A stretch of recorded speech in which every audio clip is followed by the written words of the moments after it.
So eto na, makinig kayo mga Filipino senior citizens dahil pakikinggan po natin ang NCSC chairperson na si Attorney Merceditas Gutierrez dahil kanya pong ihahayag ang mga dapat nyong gawin para makakuha ng mga benepisyo katulad po ng cash gift na 10,000 pesos at 100,000 pesos. So lahat ng yan, pati mga katanungan po na inyo pong pinapaabot sa ahensyang NCSC, sasagutin po yan ni Attorney Merceditas Gutierrez, ang ating NCSC chairperson. Sa linya po natin si Attorney Maria Merceditas Gutierrez, siya po ang Chairperson and Chief Executive Officer ng National Council of Senior Citizens o NCSC. Magandang hapon po sa inyo, Chairperson Gutierrez. Magandang hapon naman sa iyo, Cathy, at sa lahat ng mga nakikinig sa iyong programa sa DCBB at lalo-lalo na sa ating mga senior citizens na laging sumusubaybay sa iyong programa. Nako, ito nga po, ang dami na po nagte-text sa atin tungkol dun sa cash gift, pero mamaya po yan. Unahin muna natin kasi Chairperson Gutierrez, meron pong bagong digital ID para sa mga senior citizen. Para saan po ba ito at paano kumuha nito? Para tayo ma-entitle sa ating mga privileges at sa ating mga benefits, kailangan meron tong ID, no? Yung physical ID na ngayon na ibinibigay, na pinapakita natin, yan ang ini-issue ng OSCA.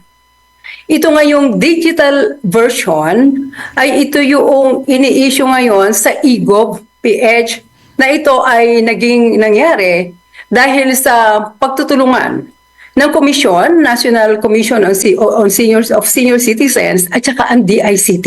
Mm-hmm. Napakaganda ito dahil makikita mo lang sa iyong telepono, yung ID, ipapakita mo lang. At yan ay valid na para maka-avail ka ng kung ano mga pribilehyo na nauukol sa ating mga senior citizens. So kailangan po sila ay may eGov.ph super app at doon po nila i-download, ma'am? Oo, doon. Magpi-fill up sila doon. May mga tanong at sasagutin, kukuhanan ng picture doon sa app na yon. At nakalagay na doon lahat yung detalya at informasyon tungkol dito sa sa mga pribilehiyo na. At ito ay ini-issue nga ng eGov.ph. Okay. So, halimbawa po, kasi yung karamihan po ng ating mga nanay, tatay, lolo't lola, mga senior citizen, medyo malilimutin po. Halimbawa po na iwanan po nila yung kanilang physical ID, yung senior citizen ID nila. Pwede na po bang itong digital ID na lang, Chairperson Gutierrez, ang kanilang ipresenta? Yes. Oo, Cathy, pwede. Either or. Kung hindi mo dala yung sa OSCA, dala mo naman. Alam mo naman, ang telepono, lagi natin dala, di ba? Mm-hmm. Pakalimutan ang lahat, wag lang yung telepono. So, pagtingin mo dyan sa telepono, buksan mo lang yung eGov, ando na yung ating ang ID. Yan ang tinatawag na Digital Citizen Seniors ID. Mm-hmm. Yung pong mga senior citizen na hindi naman po, halimbawa po, hindi po sila techie, hindi po sila sanay sa teknolohiya. Pwede po bang hindi na sila mag-download niyan, Chairman? Alam mo, sa ating mga senior citizens, marami tayong mga kamag-anak, mga anak, mga apo na pwedeng tumulong. At kung talagang walang makakatulong, pwede sila magpunta sa opisina ng OSCA. Mm-hmm. Sabihin nila, tulungan nyo naman kaming magkaroon ng digital seniors ID. At alam mo, yung ating mga OSCA employees, officers, talaga naghihintay lang sila na may humingi ng tulong sa kanila. Ayan. So, isa-save lang po nila ito sa kanilang cellphone at okay na. Okay na. Alright, ito naman pong, yung cash gift, marami pong interesado dito, yung mga nag-80, 85, 90, 95. Ano na pong update na ngayon mula sa NCSC? Sino na po yung mga binibigyan? Anong birthday na po? Dito sa sa year 2025, ang naka-receive ay 162,454 sa buong Pilipinas. At Cathy, marami pang hindi nag-register na kailangan mag-register para ma-avail nila itong cash gift na to. Na upon reaching the age of 80, meron siyang 10,000. 80, 85, 90, 95, 10,000. Mhm. Pagdating ng 100,000. At bukod pa dyan, Kati, may binibigay din ng OSCA na katumbas. Kaya dito sa amin sa komisyon, dapat mag-register sila para makuha nila yung kanilang cash gift, yung kanilang centenarian gift. Mhm. Halimbawa po sila ay, halimbawa po birthday nila February, pwede na po ba silang mag-claim ngayon, mag-file ng application? Yes, oo, pwede na. Mhm. Ano po yung mga kinakailangan nilang... Mas gusto namin ngayon, mas gusto namin na beforehand, ma-process na. At sabi ko dito sa aming mga tao dito sa commission na as much as possible na ibigay natin sa kanila yan as birthday gift. Mhm. Ma-process natin even before, during the time na birthday nila para may surprise naman kami sa kanila. O, kahit paano may Yeah. may panghanda po, ano po. Oo, may pampansit. Oho. Okay, ano-ano po yung sabi niyo po yung iba hindi pa nag-a-apply. So ano-ano po ba yung mga kinakailangan nilang ihanda bago sila mag-apply? Okay. Mag-register lang sila dito sa website ng commission at may mga tanong doon na sasagutin lang nila. Para malaman kailan ka nag-birthday, kailan kailan nag-birthday kasi ito nag-take effect lang ito nung noong 2024 March. So sa kanilang pag-apply, of course, may application form na makikita nila dun sa website. Tapos yung kopya ng kanilang certificate of birth na galing sa PSA, tapos yung kanilang national ID, 2x2 picture, tapos may ipinipresent pang endorsement from the municipal mayor where the applicant resides doon sa mga Filipinos abroad. Pero yung at saka meron pang endorsement coming from the consulate, no? Pero kung dito kumukuha din ng validation yan sa sa OSCA. Mhm. Okay, so Yung sagutin lang yung mga tanong doon at mag-present itong mga kailangan na to.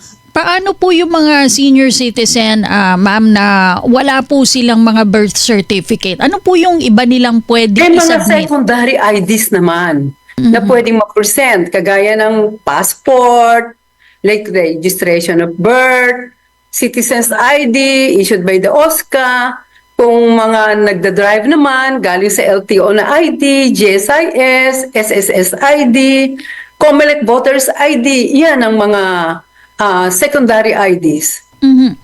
Okay, may mga tanong po tayo dito mula sa ating mga kapuso, chairperson, na mga sa Text Connect. Yan, si 4965, sabi niya, yung pong cash gift, pwede po bang mag-avail yung tatay ko? 80 years old po siya last February 2025. O last year daw po nag-80.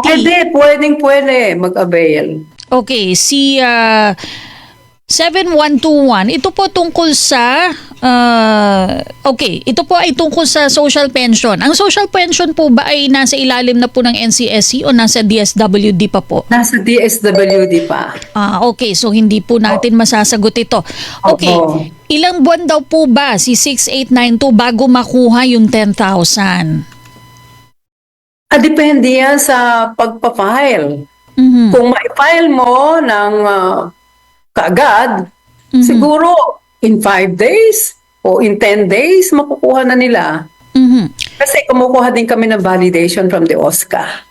Okay, si 8179, nag-80 po ako noong December 2024. So kaka-80 lang po niya. Nag-file po ako sa Quezon City, OSCA. Sabi po nila, waitlisted po ako. Kailan ko po kaya makukuha yung cash gift? O 2024 pa. March daw siya nag-submit last year. This March makukuha niya yon. Pero wala naman kaming waitlisting eh. Basta pagka may application nakarating sa amin, ipaprocess ka agad. Mhm. Okay, so saan po siya kaya pwede mag-follow up, ma'am? Dito na rin siya mag-follow up kahit sa opisina. Teka, kasi ano yan saan siya nakatira? Sa Quezon City daw po. Quezon City. So NCR, meron kaming NCR Regional Office. Okay. Magpunta ka agad doon.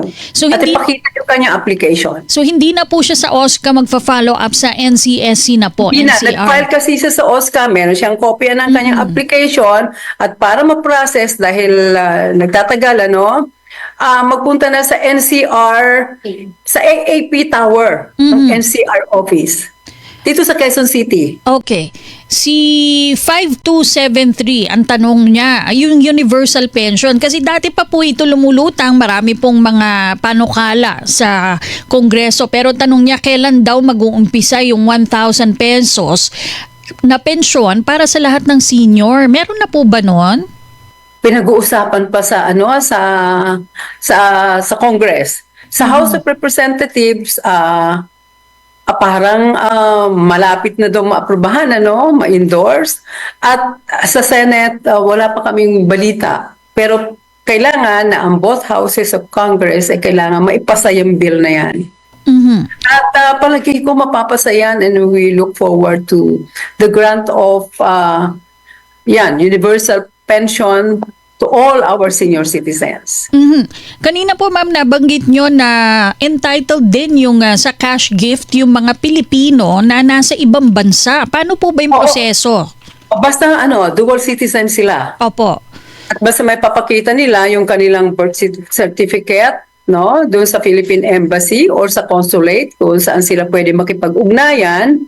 Ipakita nila na sila ay citizens of the Philippines. At yung oath of allegiance nila, kung sila ay nagdual, at mga sapat na yon na mapakita at alam ng ating embassy at consulate kung ano ang mga requirements na kailangan at mapaprocess na namin dito yon basta na-endorse na sa amin. Mhm. Okay. Kasi pagka nag-dual citizen ka, meron kang certificate of retention or Opo. acquisition of Philippine citizenship, may approval, may allegiance, may overseas voting card, yan. Mhm. Merong Paano foreign po nila? driver's license. Paano po yun? Cash po ba nila makukuha? Peso po ba? Oh, cash. Idinideposito sa kanilang account. Okay. Si 9423, tanong po niya, pag isang senior ay birthday noong October 2025, nag-90 po siya. Pumunta po sa DSWD. Ang sabi po, next year pa daw niya makukuha yung 10,000. Tama po ba yun? Okay, DSWD. Sa DSWD daw po ba pinaproseso yung cash gift? Kung saan man siya nakatira, kung saan ang region niya, pwede siya makadiretso sa regional office ng komisyon para mapadali. Pero kailangan mag-apply din siya sa OSCA. Mhm. Kung saan siya, kung saan siya nakatira, kung ano man ang munisipyo or city na nakakasakop sa kanya. At lahat naman meron kaming regional offices sa 16 regions in the country. Mhm. Si 7174, tanong ko lang po, pwede bang dumiretso na sa OSCA ng aming lalawigan para mag-apply ng Senior Citizens ID sa halip na sa barangay? Kasi po palakasan sa aming barangay. Dumiretso na sa OSCA. At kung pwede din kayong dumiretso sa amin sa pag-register para alam namin kung sino yung lahat ng mga senior citizens. At pagdating ng kanilang 80th birthday, 85, automatic meron silang matatanggap sa amin. At yan nga po mga ka-vlogs, inyo pong napakinggan si Atty. Merceditas Gutierrez, ang ating pong National Commission of Senior Citizen or NCSC Chairperson mga ka-vlogs, kung saan malinaw na malinaw, dapat mag-register po kayo sa NCSC database para po kayo makakuha at mapasama sa mga cash gift na 10,000 pesos at 100,000 pesos. Bukod pa riyan, yun atin pong mga proseso sa pagkuha niyan ay malinaw na nasagot. Pati po ang pagkuha ng Digital Senior Citizen ID ay maaari na din pong makuha ng ating mga seniors gamit po ang eGov.ph na app. Pati ang update po sa latest update sa Universal Social Pension Bill ay nabanggit din po mga ka-vlogs. Patunay lamang na tuloy-tuloy po ang pamumuno ng NCSC para sa mga kapakanan, benepisyo at serbisyo para sa ating mga senior citizens. Kaya naman, ano yung komento at reaction sa balitang ito? Ibahagi niyo po sa comment section na nasa baba. Pakilakip ng buong pangalan at kung taga saan kayo. Kung bago ka pa lang sa aking channel o di kaya di ka pa nakasubscribe, i-click niyo muna ating subscribe button na nasa baba. Huwag kalimutan na pindutin ang notification bell. Ilagay sa all para una ka sa mga balitang i-upload ko. Maraming salamat po. God bless. Mag-ingat mga ka-vlogs.